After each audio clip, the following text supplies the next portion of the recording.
നരേന്ദ്രമോദി സർക്കാർ ഏത് സമയവും നിലം പതിക്കുമെന്ന് തുറന്നടിച്ചിരിക്കുകയാണ് രാഹുൽ ഗാന്ധി. ഈ സർക്കാരിന്റെ റിമോട്ട് കൺട്രോൾ ഇന്ത്യ മുന്നണിയുടെ കയ്യിലാണെന്നും ഇന്ത്യ മുന്നണി റിമോട്ട് ഓഫ് ആക്കിയാൽ സർക്കാർ വീഴുന്ന അവസ്ഥയാണ് കാണുന്നതെന്നും ഭരണഘടന മാറ്റുമെന്ന് പറഞ്ഞ നരേന്ദ്രമോദി തിരഞ്ഞെടുപ്പ് ഫലം പുറത്തുവന്നതോടെ ഭരണഘടനയെ വന്ദിക്കുന്ന കാഴ്ചയാണ് കാണാൻ കഴിയുന്നതെന്നും രാഹുൽ ഗാന്ധി തുറന്നടിച്ചുകൊണ്ട് പറഞ്ഞു. വയനാട് സന്ദർശനം പൂർത്തിയാക്കി ഡൽഹിയിലേക്ക് മടങ്ങുന്നതിനായി കണ്ണൂർ എയർപോർട്ടിലേക്ക് പോകുന്നതിന് ഇടയിലാണ് രാഹുൽ ഗാന്ധിക്ക് കണ്ണൂർ ജില്ലാ കോൺഗ്രസ് കമ്മിറ്റി സ്വീകരണമൊരുക്കിയത്. രാഹുൽ ഗാന്ധി എത്തുന്നതിന് മണിക്കൂറുകൾ മുൻപേ തന്നെ മട്ടന്നൂർ ബസ് സ്റ്റാൻഡ് പരിസരം ആളുകളെ കൊണ്ട് തിങ്ങി നിറഞ്ഞിരുന്നു.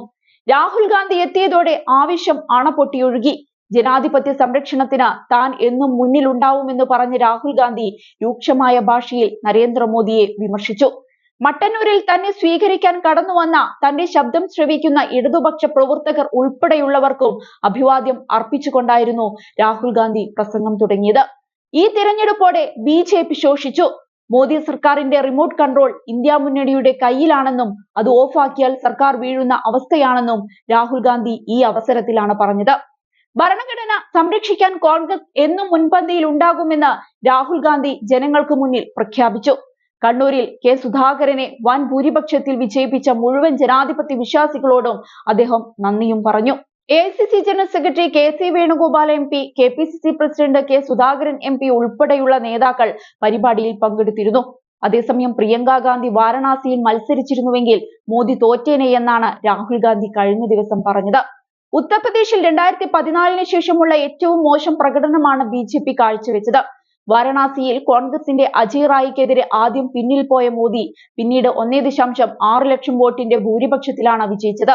ഇന്ത്യ സഖ്യം ഒന്നിച്ച് ഒറ്റക്കെട്ടായി പോരാടിയതിനാലാണ് രാജ്യത്ത് ഇത്രയും മികച്ച നേട്ടം കൈവരിക്കാനായത്.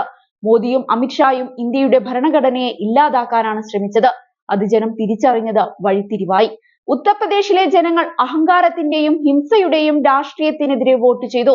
നേരത്തെയും സഖ്യങ്ങൾ ഉണ്ടായിട്ടുണ്ടെങ്കിലും നിസ്സഹകരണത്തിന്റെ പരാതി എപ്പോഴും ഉണ്ടായിരുന്നു. എന്നാൽ ഇത്തവണ ഇന്ത്യ സഖ്യത്തിനായി രാജ്യത്തുടനീളമുള്ള എല്ലാ സഖ്യകക്ഷികളും സഹകരിച്ച് ഒരുമിച്ച് പോരാടിയെന്നും രാഹുൽ ഗാന്ധി എടുത്തു പറഞ്ഞു.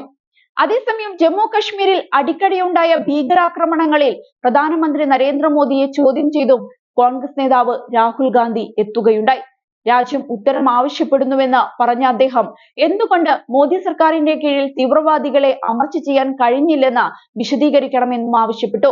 പ്രവഹിക്കുന്ന അഭിനന്ദന സന്ദേശങ്ങൾക്ക് പ്രതികരണം അറിയിക്കുന്ന തിരക്കിലാണ് മോദിയെന്നും അതിനാൽ ജമ്മു കശ്മീരിൽ ക്രൂരമായി കൊല ചെയ്യപ്പെട്ടവരുടെ കുടുംബാംഗങ്ങളുടെ കരച്ചിൽ കേൾക്കാൻ അദ്ദേഹത്തിന് കഴിയുന്നില്ലെന്നും രാഹുൽ എക്സിലിട്ട പോസ്റ്റിൽ ആഞ്ഞടിച്ചു. റിയാസി, കത്വ, ധോഡ എന്നിവിടങ്ങളിൽ 3 വ്യത്യസ്ത ആക്രമണങ്ങൾ നടന്നിട്ടും പ്രധാനമന്ത്രി ആഘോഷങ്ങളുടെ തിരക്കിലാണെന്നും രാഹുൽ കൂട്ടിച്ചേർത്തു. നേരത്തെ കോൺഗ്രസ് നേതാവ് പവൻ ഖേരയും പ്രധാനമന്ത്രിയുടെ നിശബ്ദതയെ വിമർശിച്ച് രംഗത്തു വന്നിരുന്നു.